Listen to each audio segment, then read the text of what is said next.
Hello everyone, welcome to the session. So in the previous session with respect to business finance, we have been introduced to what is business finance. We also have discussed about a acquisition by Tata Steel.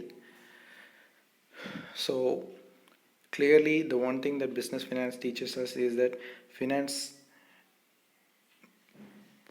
with respect to business finance means any amount that you are willing to invest in any form of resources that will reap benefit in the present or in the future or both.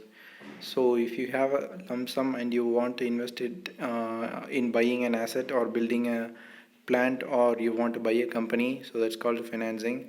You can develop your own company or you can buy another company also. So all of this comes under business financing. So the most important thing to be understood when it comes to business finance is that decision making is everything. So decision making is prior to how you are going to execute. So before executing, you need to have a plan, a well planned execution. So to make that happen, the management needs to collect information about their own company, about their finances, about the public's perception, about the investments that they are going to make, and about the employees, everybody, about the stakeholders, everybody. And once after collecting the information, the management will have a pretty good idea of uh, what choices they would like to make in the foreseeable future. So if they still wish to continue in the investment operation, they can do that.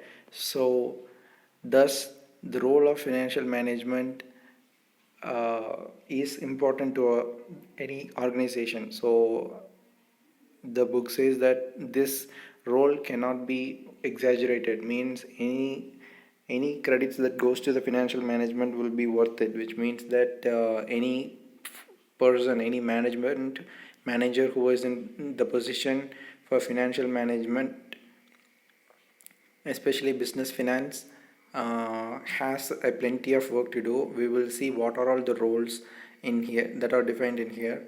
The financial statements such as balance sheet and the profit and loss account reflect the firm's financial position. We know that already.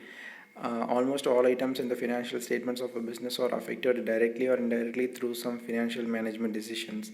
Yes, most importantly, it affects the share capital. Depends on what kind of investment you make. It can increase your asset or decrease your liability, or increase the market size, increase the revenue, decrease the expenses, so on and so forth. So if you are buying a new asset with the cash you have, it increases the asset, or if you are repaying the loan that you already had, it is decreasing the liabilities. If you are acquiring a new company that has a very good plant facility, if it has a manufacturing facility, it means that you're reducing the cost or expenses. Also, if you are acquiring another company that is making more sales, it has a good market where it can make more sales of the product, it means you are increasing your revenue. So all of these four things can be done dependent on the decision that is made. Therefore, the size as well as the composition of fixed assets of the business.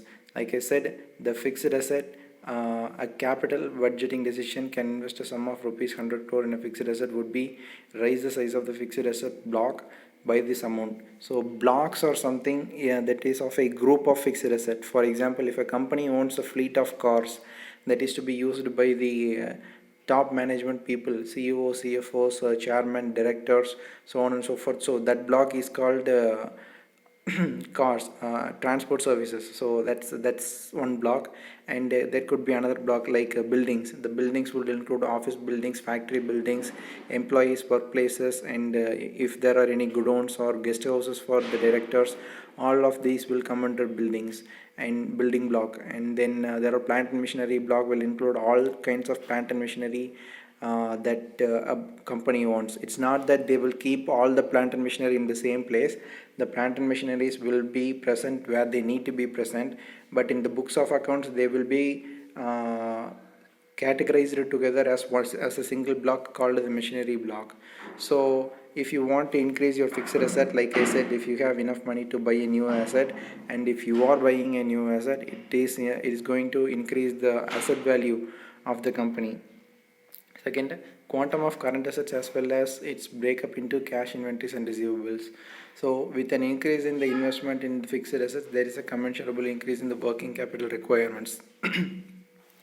Meaning, if you are increasing your fixed asset, obviously it increases the expenses to maintain the fixed asset. So that is one increase in expense, and there are also increase in revenues, because the more fixed asset you have, the more revenue you will be earning by that. For example, yeah, like let us say you're setting up a new plant and machinery or a manufacturing unit, you will incur more revenues.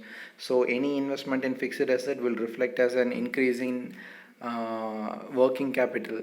So the quantum of current assets is also influenced by financial management decisions. In addition, decisions about credit policy, inventory management, and affect the amount of debtors and other creditors also. So like I said before, if you have the money and you choose to invest that money in reducing the loan of the business. Say for example, you've been earning 10 lakhs per annum, and then you are after spending about 2 or 3 lakhs per annum, you are saving about 7 lakhs per annum. After 4 or 5 years, let us say after 5 years, you will have 35 lakh rupees in your reserves. Let us say you have borrowed a loan of 20 or 30 lakhs previously to build a new manufacturing facility. Now you have 35 lakhs in your revenue. You can use that revenue to close that loan, so you do not have to pay interest for that loan anymore. That is a reduction in expenses and also reduction in liability. The amount of long-term and short-term financing to be used. Financial management inter alia means involves decision about the proportion of long and short-term finance. That proportion, like we discussed about the capital structure of a company, how the capital structure affects the business's position, like how much of a capital a company needs to have, how much of a debt that a company needs to have. The amount of long-term and short-term finance is also necessary. That proportion is also must be good, because if you are gathering too much of short-term loans and if you do not have any long-term loans, it means that you are having a lot of loans that need to be repaid immediately. You will run into trouble if you are not able to repay that kind of loans. You will be called a defaulter, and the banks will try to sell your assets to get the money back. But if you have lot of long-term loans and do not have short-term loans at all, you will not be able to repay the loans in the when you have the money, because most institutions that offer long-term loans will not allow you to close the long-term loans before the closing period. If you're taking a loan for 10 years for 10 crores, even if you have 10 crores in your hand at the end of 5 years itself, some companies will not allow you to close the loan. Or even if they allow you to close the loan in the 5 years itself, they will fine you for closing the loan at the earlier period. So that's called early payment fine or something. Early closure fine or something. So yeah, if you have too much of a long-term loans and you do not have short-term loans at all, you will not be able to close your loans even when you have the reserves in your hand. So you need to be careful about what should be the proportion of long and short-term finance. An organization wanting to remain more liquid will raise relatively more amount of long-term. Like I said, if you have liquid cash, you will raise short-term loans. If you do not have liquid cash, you will raise long-term loans. There is a choice between liquidity and profitability. The underlying assumption here is the current liabilities cost less than long-term liabilities. Meaning, current liabilities are easy to acquire, the interest rate is very low, but long-term liabilities, the interest, even if the interest rate is low, they will ask you to pay interest on interest. So if you are taking a loan of 3 lakh rupees, and the interest for that loan is 3,000 rupees, sometimes the company might ask you to pay interest on interest if you're not able to pay the interest on time. So not only that you need to pay 3,000 rupees as interest anymore, you need to pay 10% on the 3,000, which is 300. So you need to pay 300 extra, because it is a long-term loan. Whereas if it is a short-term loan, you will not have such kind of conditions. but that totally depends on the loan agreement that you are signing. So therefore you need to read the agreement before signing it. Breakup of long-term financing into debt, equity, etc. So this is pretty much the same as capital structure. Capital structure corresponds emphasizes on two kinds of capital. One is debt capital and equity capital. Like we know already, if a person invests in the business and if he becomes the owner of the business, it is called equity capital. Whereas if a person provides a loan for the business which needs to be repaid at some point, and he will not be called the owner of the business for during that period, it is called a debt capital.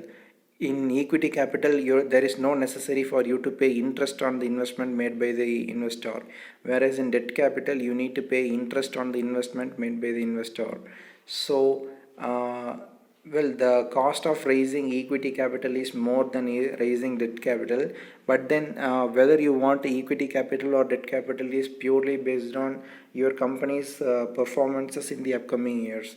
And all items of profit and loss account, example interest expense, yeah, like I said before, if you are closing off your loan you do not need to pay interest, and if you are acquiring a company who is very good at maintaining the cost level, you can recur less amount of expense. And depreciation, yes, if you are buying a new machinery, you might not have to if you are buying a new and efficient machinery, you might not have to allocate depreciation for the year as much as you would do for an old machine, because new machines, efficient machines, or have long lifetime.